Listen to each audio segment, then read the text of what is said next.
The Mayo Experience. That Mayo Experience. That Mayo Experience. That Mayo Experience. Experience.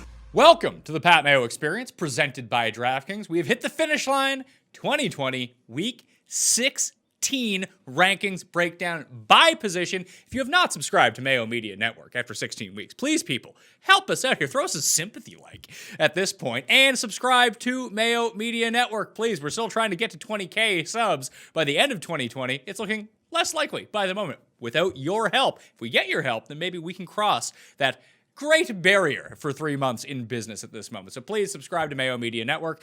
There's no Friday injury ranking or injury update show. There's no Sunday morning live show. There will be a spread show and a DraftKings pick show this week, and I have a big announcement on Wednesday's spread pick show at the very beginning, so you might want to tune into that if you enjoy winning money, which I assume that everyone who is watching this actually wants to do.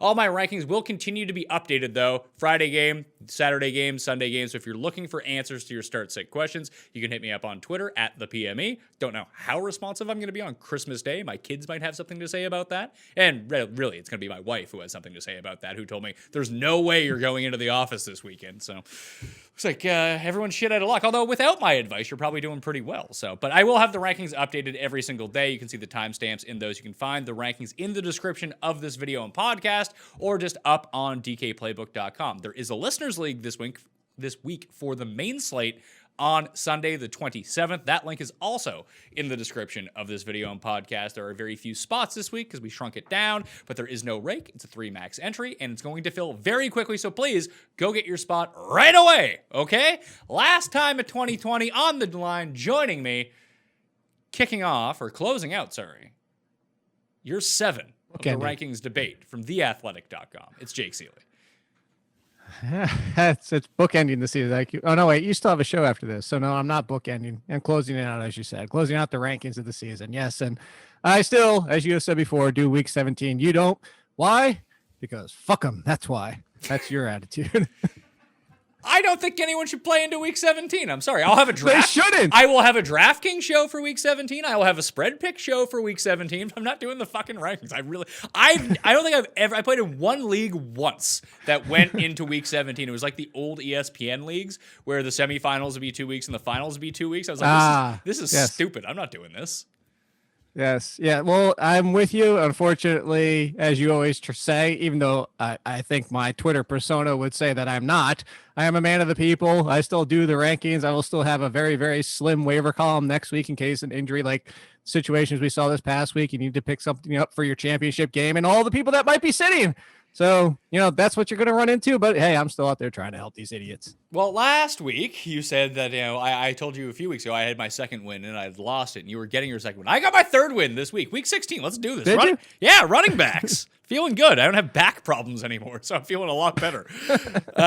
Likely in the rankings. So this is who I have likely in for the moment as we talk about the rankings on the show. Obviously, if stuff changes, the rankings will get updated and these guys will get moved around, okay? James Conner, Duke Johnson, Ezekiel Elliott, Damian Harris, Ronald Jones, Jamal Williams, James Robinson, and Rashad Penny. I have all as likely in for this week. Likely out. Joe Mixon, Antonio Gibson, Myles Gaskin, Clyde Edwards-Helaire, Raheem Mostert, Christian McCaffrey, and Cam Akers. Now, obviously, if Christian McCaffrey is active, he's number one running back. It's that easy. So you don't really need to stress out too much about that. If he plays, you play him. If Antonio Gibson plays, you play him. That makes sense, right, Jake? Yes, but I would actually put Christian McCaffrey number 2. It's crazy enough. Whatever. If he's playing him. You're playing him, yeah. Unless you're playing a running back league and you have Derrick Henry. Yeah, pretty much, yeah. Or isn't he still priced higher than? Or no, Derrick Henry's not on the slate. That's what it is. I was trying to remember why Christian McCaffrey was at the top. So rankings, Derrick Henry is number 1 in my rankings at the Green Bay Packers. Then you have Dalvin Cook, Alvin Kamara, David Montgomery, Austin Eckler, who screwed everyone, but he'll be okay. Aaron Jones, Nick Chubb, James Robinson, Chris Carson, and Jeff Wilson. I'm glad you sold me on Jeff Wilson last week. Even with Mostert back, I still kept him up in the rankings. I held firm, and then Mostert got hurt, and it was fine for Jeff Wilson.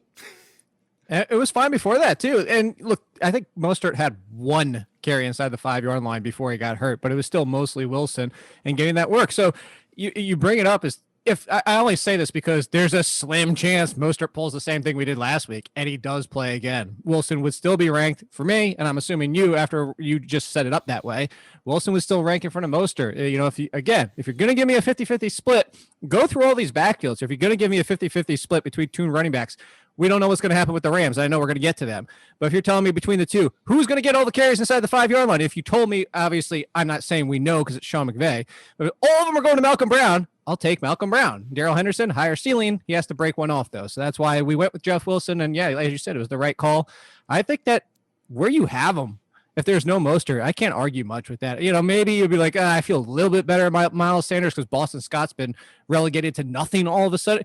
Doug Peterson's weird, too. He goes from bringing in Jordan Howard and giving him touches and full-blown committee in that backfield to 2 weeks later, Miles Sanders is the only person touching the ball. So I think that maybe Miles Sanders, but you're playing Jeff Wilson anyway. Yeah, number 11, I do have Miles Sanders. Then I have Salvon Ahmed, which means that I have Myles Gaskin out. If Gaskin plays, I would guess it's Gaskin over Ahmed. I really would. I feel like this has been telegraphed all year that they have a guy and they have a very clear pecking order, and whoever is active for that game is the guy that touches the ball the most. You would seem that way, but if Gaskin's active, I think not only do you have better options because you're in the championship game, I would try to find better options. There's no way I want to play Gaskin or Ahmed if they're both active this week, just because who the hell knows? I'm with you. That's the one consistent thing we've seen about the Dolphins is that the guy is the guy. It's everybody else is sprinkled in, and Matt Breida went off, but he was the backup option clearly to Ahmed last week. But now Breida's in the mix. I don't think I would risk it. I would go as far as I'm trying to think of some guys that might be, or I'll just look at your rankings. I was looking at the schedule instead, but let's say Gaskin is active. I would play Kenyon Drake and then Gaskin. I put Gaskin at number 18. I would play Ronald Jones and then Gaskin. No, I play Gaskin over Ronald Jones. I wouldn't. And I don't want to play the Buccaneers either. Honestly, if Ronald Jones is playing, I don't. Do you need any more proof from Bruce Arians? You know, healthy scratch for Leonard Fournette next week because Ronald Jones is out. Completely leads the backfield. He essentially was LeGarrette Blount in that game. Was piss poor performance running the ball, but he got the 2 touchdowns. He was LeGarrette Blount, which is kind of what people wanted for that backfield with Tom Brady at the beginning of the season. But I would still go Ronald Jones. You know what? Everybody on earth runs against the Texans. I think I would still go Giovanni Bernard too. That's where I would put him. I would put him behind Gio. I don't understand this Giovanni Bernard thing, how he goes off against the Steelers, yet when I play him against whoever the hell it was 2 weeks ago and he got benched, like what's going on? For fumbling.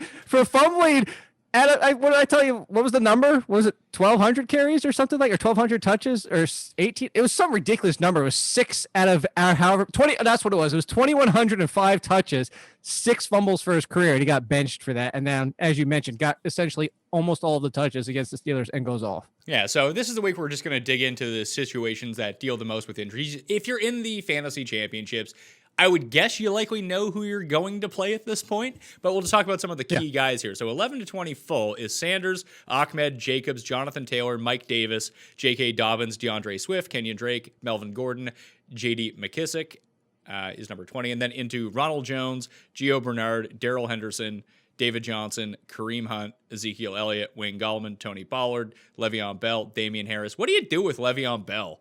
I can't make heads or tails about it because I don't think that he's going to get like 80% of the snaps. And the Falcons have been, I don't want to say difficult to run on, but like Fournette had a bad game. He just scored 2 touchdowns. Right. And that might just not, if Bell doesn't score 2 touchdowns, what did he end up with? Like 45 yards? Great. Yeah, so I wrote this in the waiver columns, and I've already got my sleepers and fades for week 16, and he's in the fade. I said he's a must pick up. You have to grab him, if nothing else, to block your opponent in the championship game. Because if he does pull Leonard Fournette, you're going to be pissed off to watch him score 2 touchdowns and 40 yards. On the flip side, I don't think I'm rolling out there in lineups unless I'm desperate, unless I lost somebody this week. And maybe you're relying on Connor and you had to sneak in somebody this past week, like maybe Jeff Wilson, and now you're left with a Jeff Wilson versus Le'Veon Bell if Mostert's back and you don't want to make that decision. But your main point is the correct one in the fact that the Falcons defense, run defense, is middle of the road. It's not great. It's middle of the road, but it's also made to look better because everybody just passes on them because it's so damn easy to pass on them. So running backs don't do much against them. The second part about this is if Kansas City's passing a lot, Darrell Williams is going to be sprinkled in. So you got Darrell Williams in the passing game, which limits Le'Veon Bell's touch upside, which really comes down to what you just said is he's kind of going to be touchdown reliant in this game, which you would hope he gets in a high scoring affair. But this could be Patrick Mahomes just throwing for 350 yards and 4 touchdowns and barely any running back use at all.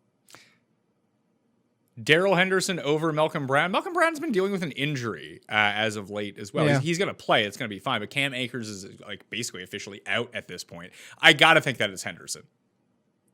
I do too. I'm going to want to watch the practice report. So something about this game I don't like either is I'm kind of off this game as a whole. As I don't really want to get involved with it. And if it's anybody, it's Chris Carson and DK Metcalf, Woods.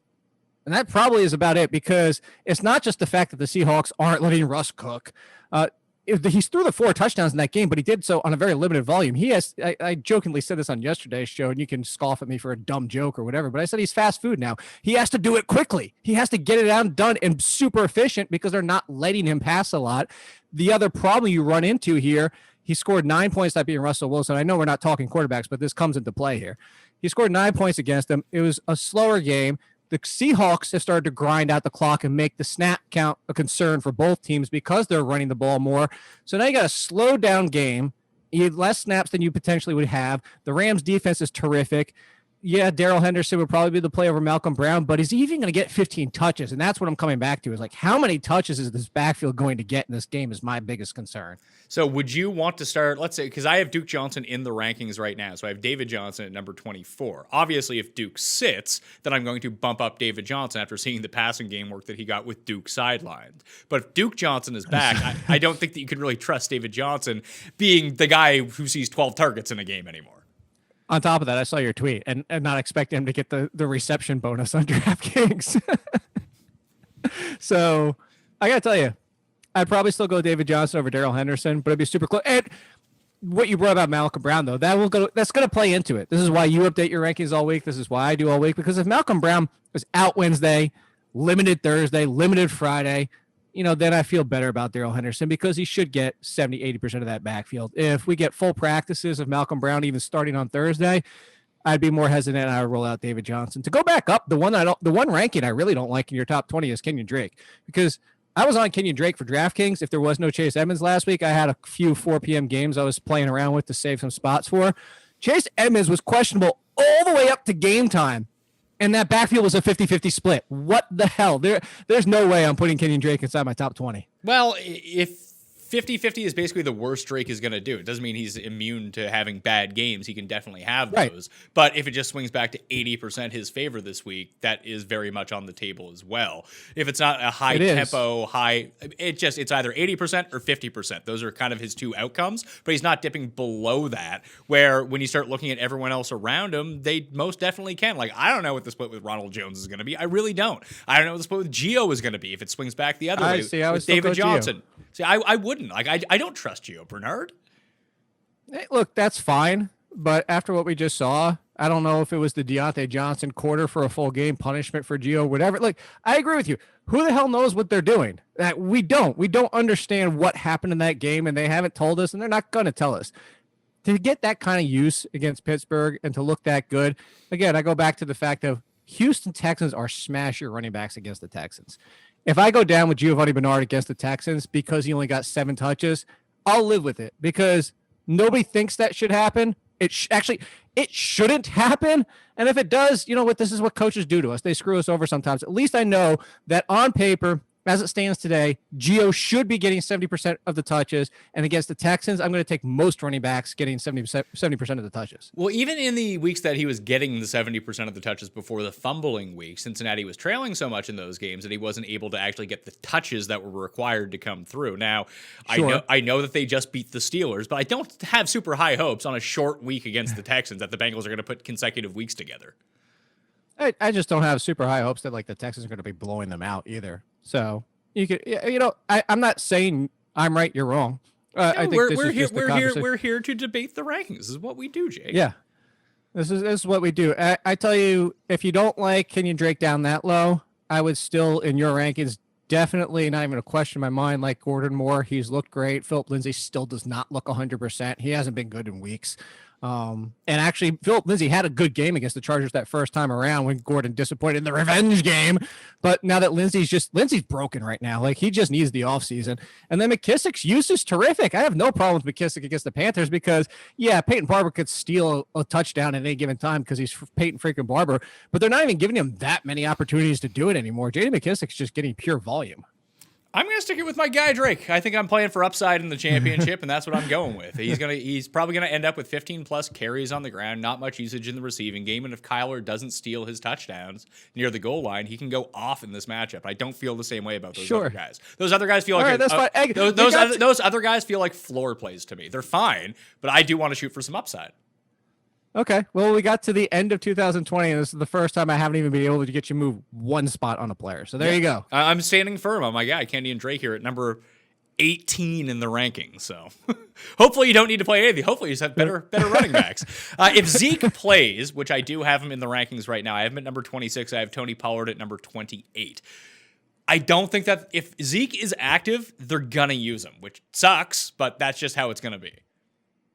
Yeah, and I think that's where that's a fair spot for both of them because on top of this, let's talk about the Tony Pollard performance. It was super exciting for everybody that had him, and especially in DraftKings.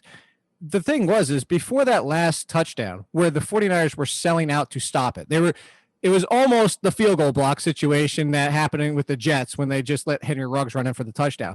They were selling out everything to make that final stop. And I know there's still more time on the clock, but watch that play. They were doing everything they can. It was make like two guys miss and go. And that's why Emery Hunt, who I reference a lot of times, if everybody out there isn't following, go follow him. He always says, like, some of the best times a running back can hit a big play is when you do have 8 men in the box because you make one guy miss and you're gone.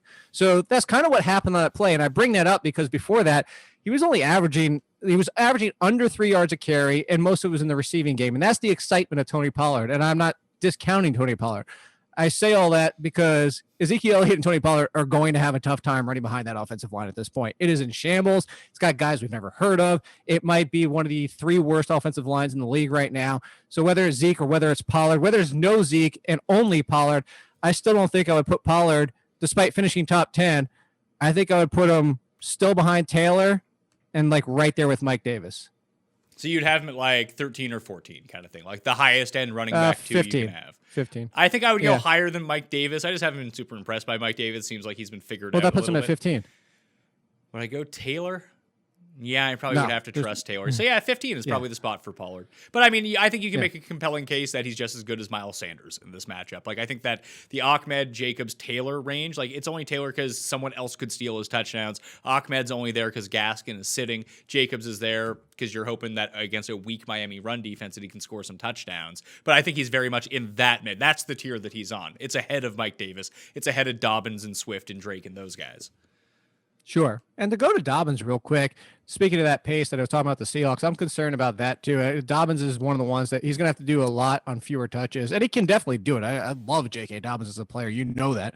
But the Giants are one of the worst in the league at pace and also allowing opponents to touch the ball. So, it's just, what is it, like in the 40s, I think it is, that their opponents are getting. I know they were bottom heading into last week on how many snaps their opponents get. So you have to do a lot with a little, and it is the Ravens, and they can do a hell of a lot with a little.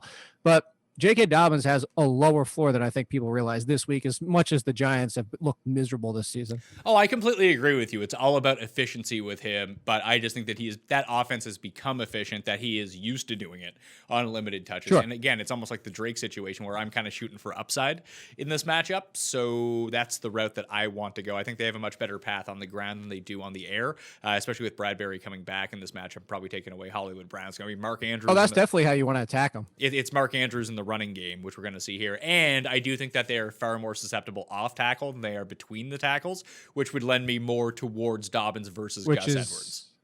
I was going to say, which is also great because the reason the Giants do struggle at times against the run is the outside running backs, because they run a 3-4, and the way that they piece together that 3-4, they essentially have 2 defensive tackles, and then the third one's almost like a hybrid. So that's why people get to the outside so easy on them. It's just because they stuff the living hell, as you mentioned, with the Gus Edwards type of running backs. But the outside guys, there's nothing they can do. Any other rankings you really want to go over? Would you play any Patriots running back if Damian Harris is healthy? Like, would you play Harris? I have him at number 30. Yeah, I would do everything I could to avoid that backfield if he's healthy. If he's out, Sony Michel probably over Wayne Gallman, and that's about it. James Conner, if he's healthy, I have him in the rankings. I have him at number 31 right now. Let's say. Does he make it through the game? I don't know, but let's say he doesn't play. Are you playing Snell against the Colts? You know what? Snell's looked good, great, and then piss poor against Washington. So I think you have to, just for what we've seen from him. You know, obviously the Bengals were the best matchup, and he dominated in it. The other matchup that he had was the Ravens, and he did pretty good against it. So I think it would be in the conversation of the Gio, Darrell Henderson, really low end RB2. I know everybody would say that's way too low after what he just did, but it was against the Bengals. Who else do we have here? If Ronald Jones sits, how good are you feeling about Fournette against the Lions? It's still Leonard Fournette, so over Kenyon Drake to go back to that. So he'd be just like back to back with Swift. Like he would be fringe top 20-ish kind of thing. Yeah, I'd say even like a little bit higher. I think you could make the case. This is going to come down to how do people like your style, or do people like the situation of guaranteed touches? Because if they like your style and shooting for upside, you keep Dobbins and Swift in front of them. If you don't, and you just know, hey, all right, he's going to get me 57 yards. Hopefully he gets a touchdown on top of it. Then you play him over Dobbins and Swift. So it kind of comes into what do you want for your lineup? Okay. The other ones like Sideshow Raheem Mostert. No, not Mostert. Morris said that Ito Smith is now the guy in the Falcons backfield. Who cares? Yeah, that I have him at 44. He's the highest of the Falcons running back, so I'm not playing him. Bills That's running like the shiniest turd. It's like the Bills running backs. I got Moss at 35, Singletary at 40. One of them could go off, but I don't know. They're still the second or third running back on that team. So. Exactly. So that makes it incredibly difficult. Yeah. I don't think if you're in the championship, you're not down this far anyway. I would love to see the percent ownership on like a Moss or Singletary on championship teams. I would guess it's like 1%. And they could be bench guys. You never know. Yeah, even so, you gotta remember like where people were taking Singletary, and then the super excitement that some people had for Moss. Yeah, but then those all people year probably long. ended up with like James Robinson, so they've been bench guys all year. Maybe they could have waited too long and missed out. I'm also looking down your list to see if there's nobody else really worth even your time if you're in the championship game. All right, wide receivers for Week 16 likely in. I have Devontae Parker, Stefan Diggs, John Brown, Henry Ruggs, Keenan Allen, and Tyler Boyd likely out. Debo Samuel, Julio Jones, Kenny Golladay, Jakeem Grant, Traquan Smith, Michael Gallup, Cordero Patterson, Deshaun Jackson, and Colin Johnson, which gets us to the rankings, which has Devontae Adams at number 1. No big surprise there. Tyreek, Calvin Ridley, Stefan Diggs, Allen Robinson, DeAndre Hopkins, Justin Jefferson, Keenan Allen, DK Metcalf, and Brandon Ayuk. Robert Woods at number 11, Adam Thielen, Cooper Kupp, Corey Davis, Jarvis Landry, Terry McLaurin, Emmanuel Sanders, Chris Godwin, A.J. Brown, and Deontay Johnson. What do we do with Terry McLaurin in this matchup? Because we do not know who is starting. These rankings reflect that Alex Smith is starting. That's who I currently have in my quarterback rankings, but that might not be the case. It might not even be Dwayne Haskins with what's going on. So if it's Terry, I would say that there's a far higher chance that it's Alex Smith. And I think there's a 0% chance that Dwayne Haskins ends up starting this week. He's toast. He's done. He might get cut. No, they said they're not going to cut him. Yeah, He might be suspended. They say that now. I just find it funny. Like everybody loves to rail on this guy. Look, he's doing himself no favors. But remember, Daniel Jones was in the club earlier this year, and everybody's just like, "Oh yeah, we don't care about that." So, I think that Terry McLaurin, if Alex Smith, that's a good spot. There's actually one I would put him in front of. We'll get to in a second. But if it's Taylor Haneke, ODU boy. By the way, 3 ODU boys back into the league with Zach Pascal, Fulgham, and now him.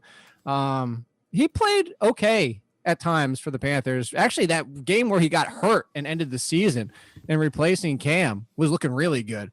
So I don't think Heineke would destroy McLaurin's value, but you would have to put McLaurin down by the Marvin Jones, DJ Moore range just for the fact of not knowing if Heineke would just target the hell out of Logan Thomas like Haskins did, or maybe he's got a thing with Cam Sims or something like that. You would just have to, associate that risk with the quarterback situation. Where I was going to say, if Alex Smith is in there, I wouldn't have Corey Davis this high, mainly because of Jerry Alexander. And I know Alexander should spend a lot of time on A.J. Brown, but he's going to spend time on Corey Davis too. And if you're telling me this matchup, this is a Derrick Henry matchup to start, so they're going to be running a crap ton.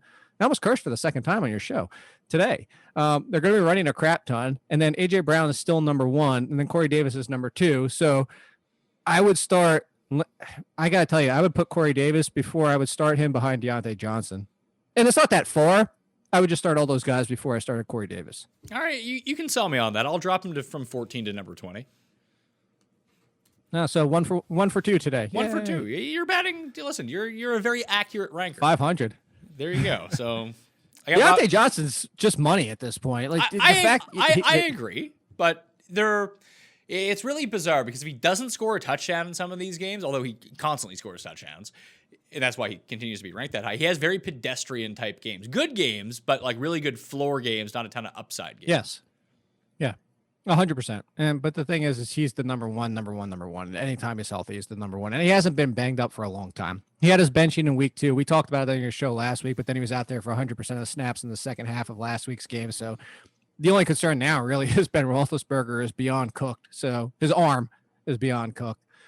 Down this list a little bit further, I'm just kind of like looking if there's anybody left in the top 20 that I go back to Cooper Kupp. I'm a little bit worried about the opportunities to pass in this game and Jared Goff. I might not be as high, but I don't see benching Kupp if you're in your championship game, even though he's been frustrating this year. Yeah, so because many more problems. The thing with Kupp is, I mean, if you have him and you are in the championship game, he's either going to be like 5 for 30 or 12 for 120 and 2 touchdowns. Yeah, but didn't he get 21 targets in one of the games a few weeks ago? I think it was the game. There was a game against Miami where I think he had 13 catches. Yeah, I know, but I think it was 21 targets. That's what it was. It's something ridiculous. Let's check it out. Cooper Kupp. Yeah, 20. It was Miami too. You're off by 2. It was 21 targets, 11 receptions, 110 yards. He only caught 11 of those. What the hell's wrong with him? Well, it's Jared Goff. What do you expect? Yeah, but he caught 11 of 13 against Tampa. For how many yards? 145 was even a better yards per catch. Yeah, so these are the first time. But this speaks to the reason why he's ranked where he is. Like you have one game to go. That's the kind of guy that you want in your lineup. Right. And the first time against Seattle, 7 for 5 for 50 yards. So even if you only get that, you're not going to be 7.5 points. You're not that upset with it. Number 21, I got Robbie Anderson. Marvin Jones at number 22. No. What? No, Robbie, what? We'll get back to Robbie Anderson. Continue. Okay. DJ Moore. Yeah. You talking over me now? That's your move? Are you Jeff? I tried to stop, but then you said what?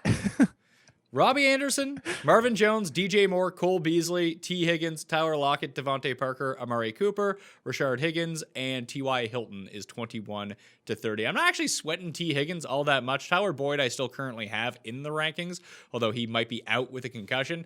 A lot of the lack of passing volume from that game on Monday night against the Steelers was just, again, due to Cincinnati leading in that game, which I do not expect them to be doing all that often. Question mark? Is that ever going to happen again? Probably not for the rest of the year. So yeah, and Higgins is also the big play guy, and that's what you're hoping for. Here's the question though: would you even move Higgins up if Boyd is out? No, I kind of feel like he's in a fine spot no matter what. That's where he's staying. He's staying at number 25. Yeah. Okay. Well, to go back to what I was going to say is Robbie Anderson. I'm done with Robbie Anderson. I've been done for some time. Robbie Anderson, that's first touchdown 2 weeks ago since the beginning of the season. And the Washington defense, there's no way. Robbie Anderson would probably be the 3rd Panthers wide receiver I want to use. But I know what your counter argument is going to be. You're going to go for the upside. I don't even see that much upside against Washington. Well, I think it depends on who you treat as the wide receiver 1 in this matchup. I think that they do treat. Maybe you can say like week to week it flips between DJ Moore and Robbie Anderson, but Washington is like horrible against wide receiver 1s. They're just good against everything else in the passing game. They're the worst team against wide receiver 1s. So they're treating DJ Moore as the number 2, is what you're saying? Is that? I just want to make sure that's what you're. I mean, I don't know. That's why I have them close and outside of the top 20. I think it's a coin flip, and one of these guys is going to go off. Okay, I just don't think it would be Robbie Anderson, no matter if they treat him as number 1 or not. Like I said, I'm just done with Robbie Anderson, but that's certainly fine. The one I actually would move up quite a bit, mostly because you also have him his teammate as being listed out. Outside of last week, Amari Cooper had been very, very consistent and good in finishing top 20 with Andy Dalton. So on top of the fact that if there's no Michael Gallup, I would put Cooper inside the top I put him one spot. I put him right there at 21 in front of Robbie Anderson, especially with no Gallup. I guess it depends on Slay in this matchup. That if he's back, I mean, we've seen Cooper get taken out of games so far just because Andy Dalton's just not that good. Yeah, that's certainly fair. But Cooper also does spend some time in the slot. You know, a lot of it's CeeDee Lamb, but he spends time there too. So, you know, Slay also hasn't been always consistent this year. I don't know if it's the injury that he missed time with, and then, you know, maybe it's been nagging at times. I'm not scared of Slay like I would be of Alexander or Ramsey. Well, I guess both corners for the Rams technically. I just not that like Slay wouldn't affect me that much. I mean, it's not probably a moot point because if you have Amari Cooper, you're probably out of the playoffs after last week. Which is doesn't that just make you happy? No, not really. I mean, I don't want anyone to be out of the playoffs. That's just how it ends But up working. don't you hate Amari Cooper as much as I do? Yeah, I mean, I never own him, so he's kind of irrelevant to me. I don't really care what he does or what he doesn't do. Okay, fair enough. He was until Dak Prescott, he was the Jared Cook of wide receivers, so I've never had him on a team. 31 to... Oh! Before you get to 31, I didn't even notice. Kudos. Mad respect for you giving the respect to number 29, Rashard Higgins. I like it. It's against the Jets! But it's also Higgins is also the last 3 weeks has been a top 25 wide receiver, and nobody wants to treat him as that. Yeah, listen, I'm all in on Rashard Higgins. He won me a bunch of money against the Jags a few weeks ago on DraftKings. It was great. Nice. I like it. That was it. I'm just happy you have him in your top 30. Okay.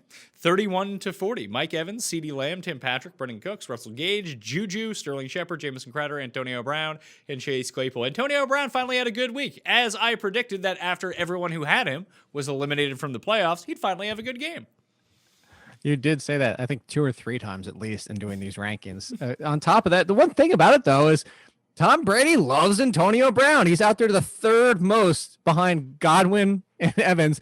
And it's not really that close. It's not like it's 50 snaps, 49 snaps, and 48. It's like 50, 49, and 36. He's like way less out there, way fewer opportunities. But the opportunities on targets, he tied the team lead because Tom Brady loves him some Antonio Brown.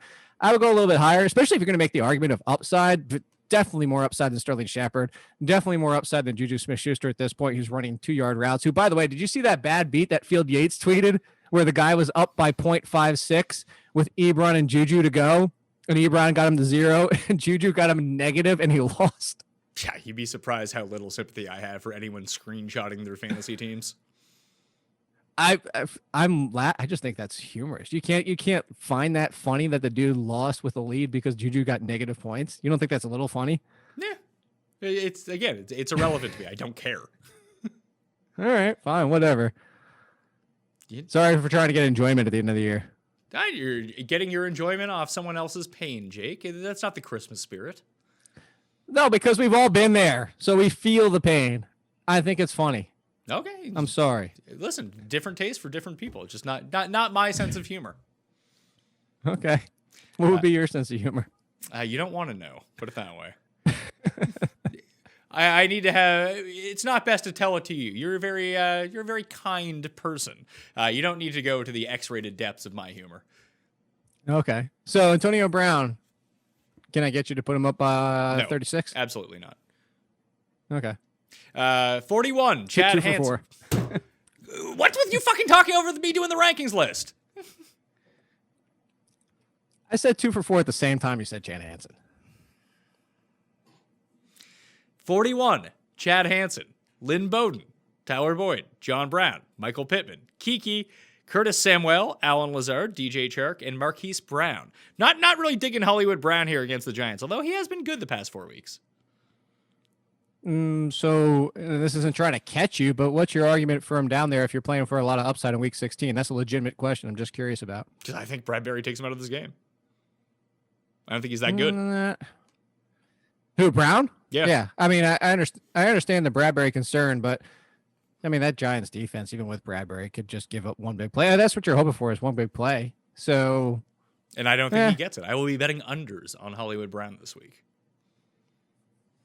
What's the over-under on his yards? I don't.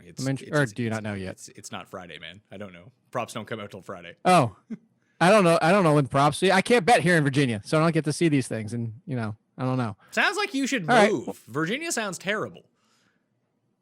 It's for lovers. Oh, is And it? I'm single. So, yeah, I should move. Yeah, there you go. You need to go to a more amorous state, I suppose. At least open amory is the way you want to go. Yeah, listen, you're probably not starting any of these guys, are you? No, I mean, you might be starting QT. It's Maybe- just or because Lynn of what you've Bowden. fallen into at this point. Maybe Lynn Bowden's just floor guy. I like Lynn Bowden. He can break one, and this is a revenge game for him.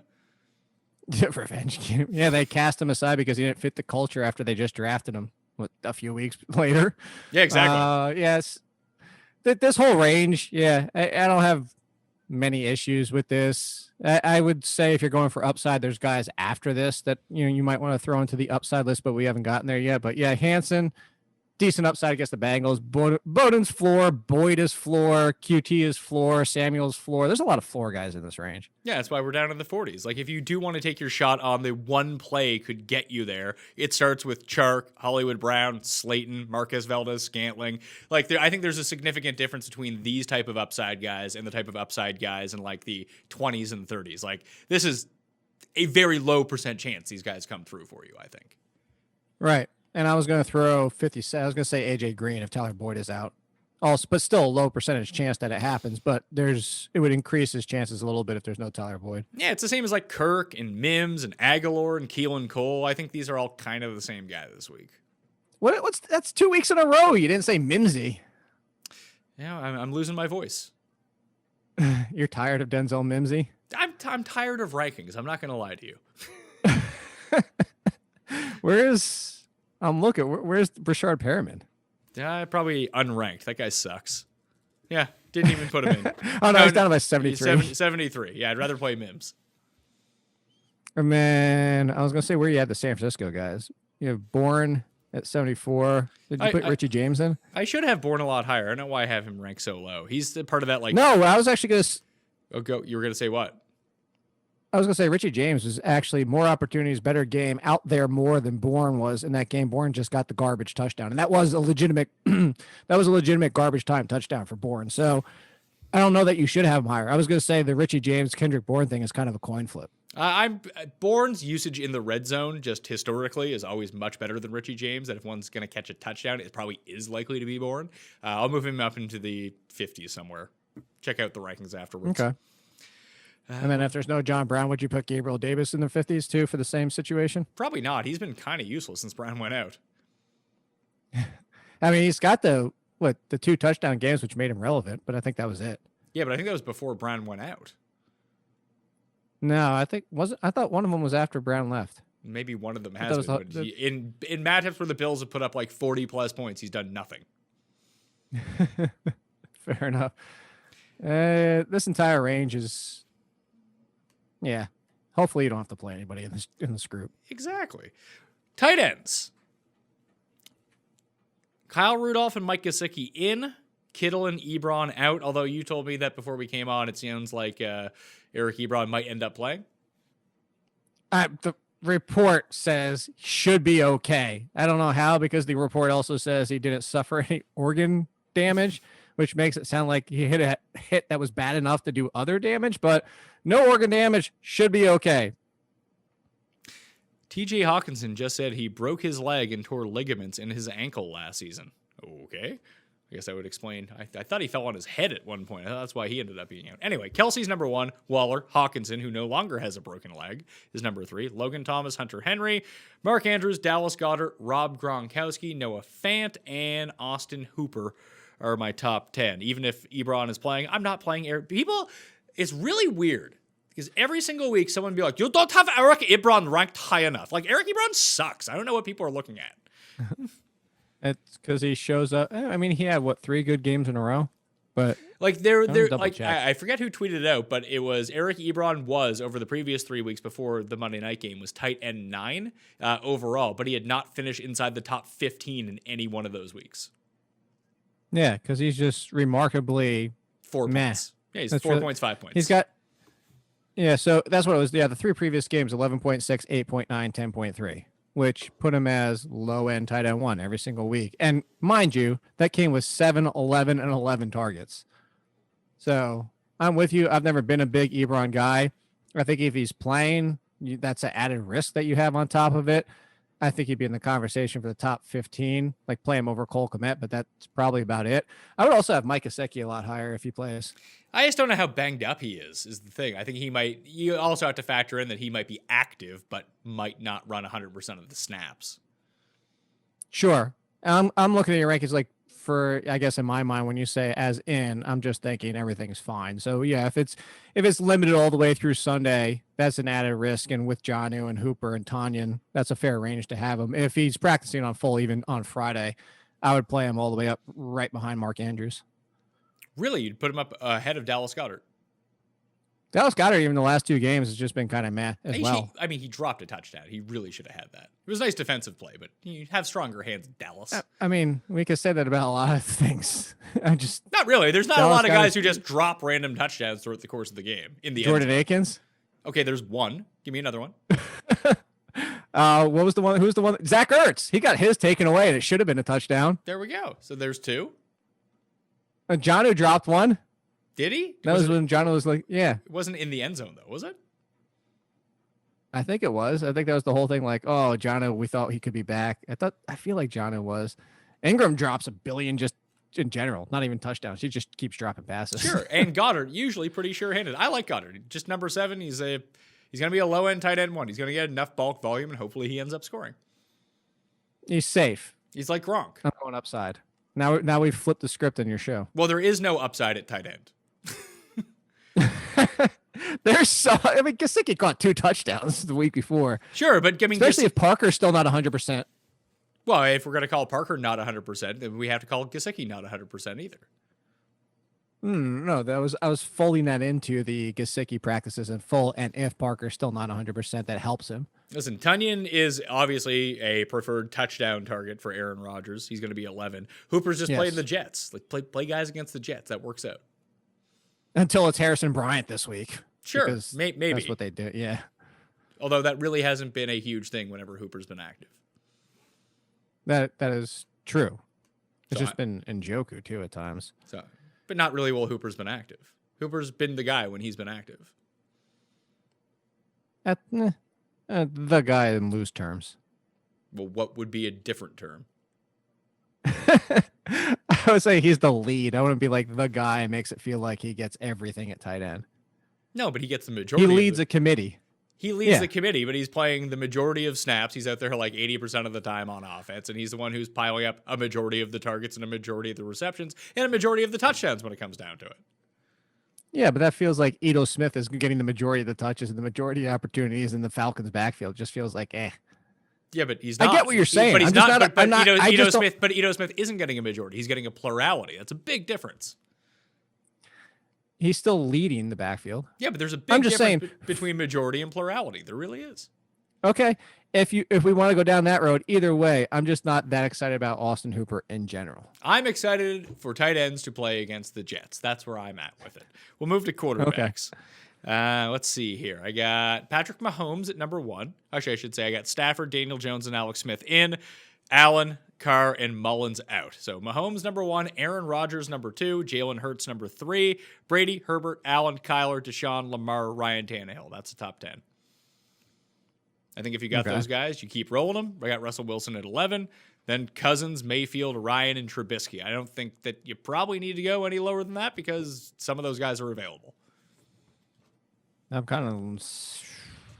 Yeah, I don't think you need to go past... I mean, maybe Stafford against the Buccaneers because he just plays through everything, and that's a good situation for him. I mean, I might feel better about Stafford than I feel better about Breeze. I know Breeze got his 3 touchdowns in the second half, but he looked as toasty-armed as Ben Roethlisberger, and then it's still that stupid Taysom Hill factor. Yeah. God, he's... But what is it? So annoying. I think the Saints have scored like 25 points in every game this season. But there's just a lot of points in games that they play. You want quarterbacks in those games. But this could be recency bias on my own memory, but I feel like the Vikings have been a letdown on the over-under for the past 2 or 3 weeks. Well, haven't they been? I feel like the over hit last week. Wasn't it like 30-27 against the Bears? But not on that. I just feel like their offense hasn't been doing a lot.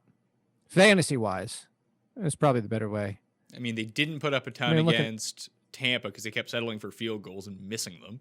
Right. And the week before, I believe it was an over. Their offense is fine. Okay. I could just like maybe there's the Tampa game is sticking out in my mind just because we were so excited for that. It was such a letdown. And they still scored points in that game. It was just bizarre. It was also just not that great fantasy wise. Let's see. They scored 27, 14, 27, 28, 28 in the past 5 weeks. Yeah, but what about Kirk Cousins? That's kind of what I was getting at. I was trying to think of like what Kirk Cousins was doing. Kirk Cousins had 21, 15, 19 the past 3 weeks. So he's been okay. Yeah, it's been okay. That's what I was trying to think of. That's why I have him ranked at number 12? Yeah, number 12. It's a decent play. The Baker Mayfield hedge is just that maybe they end up scoring rushing touchdowns, but it's a great spot for him against the Rams at 13. Sure, but I think that Matt Ryan, I feel a little bit better for upside than Kirk Cousins. Matt Ryan has been, even without Julio Jones, has been playing great, and everybody just kind of has been overlooking him. Has he been playing great? He was just one of the top 6 scorers last week. Okay, well, give me the last 5 weeks, just like you did with Kirk Cousins. I'm gonna go back to it. I closed the page. Matt Ryan, who, by the way, surpassed. Oh, so he was crap before that. So never mind. I mean, he had 28. Yeah, 28 against Tampa Bay, but then against the Chargers, 7. Against Saints, 15. Against Raiders, 14. So it's all these quarterbacks are the same. Okay. Defenses to close this out. Let's try to hit a big D this week. I have the Saints at number 1 against the Vikings, against your boy Kirk Cousins. Hopefully they can play some Jameis ball here, throw some pick sixes, then have to go air it out once again. Bucks against the Lions, Dolphins against the Raiders, Chiefs against the Falcons, Browns against the Jets, Ravens against the Giants, the Footballs against the Panthers, Bears against the Jags, Chargers against the Broncos, Bills against the Patriots. I think that I have the Cardinals against the Niners at number 11, the Steelers against the Colts at 12. Couldn't figure out what to do with Arizona. They're just such an opportunistic defense that I think that actually, if you're thinking about like an upside play, it feels like they're like 18 points or 1 point. I can't really figure it out. Well, it's just Arizona has been a decent pressure rate. That's what kind of we're chasing here, isn't it? That's what you usually like to look for. Yeah. Any defenses you think I should bump? I tell you, not bump, but if you're just going pure upside, and a lot of these defenses are taken because they listen to you and me and plan ahead with these defenses. And, I had somebody that asked in the waiver column and said, why not? You didn't mention the Cleveland Browns as streamers. So I was like, well, first of all, they're over 70%. And somebody else jumped in and said he's been mentioning them for the past 4 weeks. So I'm saying all that because you and I mentioned plan ahead with defenses. The one that's not even on your list that could definitely go sideways, but Jalen Hurts is going to take sacks. Even if he goes ballistic, he's going to take sacks because that's what he does. He takes sacks. Similar to your argument about going against Kyler Murray this year. He also holds the ball because the one thing is, look, as great as the throws that he makes, he's made unbelievable throws. He's amazing so far. But he does sit in the pocket and take pressure when he doesn't need to. So the Cowboys, the last 2 weeks, granted it's not been the Eagles and Jalen Hurts, but the past 2 weeks have played better. They could get a few sacks. Look, they're not on your list. I wouldn't even put him much ahead of maybe like the Patriots at like 17. But you said if you're taking a flyer, like I would, even consider DraftKings if you're looking for a 2% owned defense to just take a flyer on. Now, they have performed well the past 2 weeks, that defense, but I don't know if Hurts' sack numbers are quite as pronounced as maybe they appear to be. Hurts has played against the Saints and the Cardinals, 2 teams that generate a ton of pressure. Dallas generates 0 pressure. Sure. But again, he stands in the pocket too. Sure. That's the thing so that's what I'm saying. He's going to take he takes 3 sacks against the Cowboys. So you still get your 3 sacks and potentially a turnover. I'm not even arguing for them being in the top 15. I'm just throwing them out there if people are getting desperate. Yeah, I think you could play, let's see. Pretty sure the Chargers are. I'm looking at this list. Are they? Yeah, Chargers. I was about to say, because I'm looking at your list and how many of these teams could possibly be available. There's not very many. Chargers, Cardinals. Maybe the Bears are super low owned at this point. Let's go. I'm going to check right now. Chicago's 65.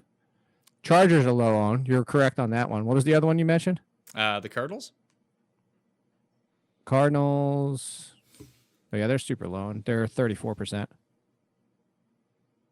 Washington is still 34. What the hell? Yeah, I know. Like I would say of like the completely unowned defenses that you could use, the Texans are not a good play, but they're 10% owned, and they get the Bengals this week. Just hope Finley has to throw 35 times instead of 17. I think Houston's. I would put Houston on par with Dallas, but definitely the better matchup. Yeah, I would play the matchup in this one. Dude, the Washington is number 7 on the year, and they're still 34%. I don't quite understand it. I don't know what's been going. How many weeks in a row have we been talking about the Washington defense to go pick them up, and people just continue? Well, they finally weren't good last week. Well, look who they're playing. Yeah, I thought they'd actually have a decent game. I thought they'd have a decent game against Seattle. They didn't. Well, again, I go back to what I was talking about before, way earlier in the show. Is Seattle's not even giving defenses many opportunities because they're grinding down the clock, they're grinding down the game, they're running the ball. Where's what? I think that was the first. So they had 2 against Pittsburgh at Pittsburgh, but outside of that, 22, 14, 8. They had 1 against Detroit. How did that happen? But 5, 10. They actually have 3 double-digit scores since week 7. Who? Washington. Just going back to this whole Washington thing. Yeah, Washington's been one of the better defenses all year long, fantasy-wise. They have 4+ sacks in all but 3 games since week 7. Yeah, that's what you have when you have one of the best front sevens going. Yeah, and I think one of those was without Chase Young, too. So there we go. All right. That was it. That's the ranking show for 2020. Thank you so much for being on. Oh, thank you for having this fun every single year, even when you get mad at me. Well, that's part of the show. It's part of the shtick, Jake. When are your rankings up? Midnight. All right, midnight, and you'll have the week 17 rankings. I will be back with a big announcement on Wednesday's show. Remember to like the episode. Remember to subscribe to Mayo Media Network. Rate and review the audio podcast. You can find all the rankings in the description.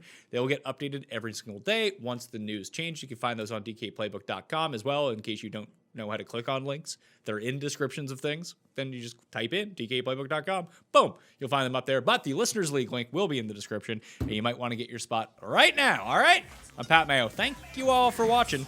I'll see you next time. Mayo experience! Experience!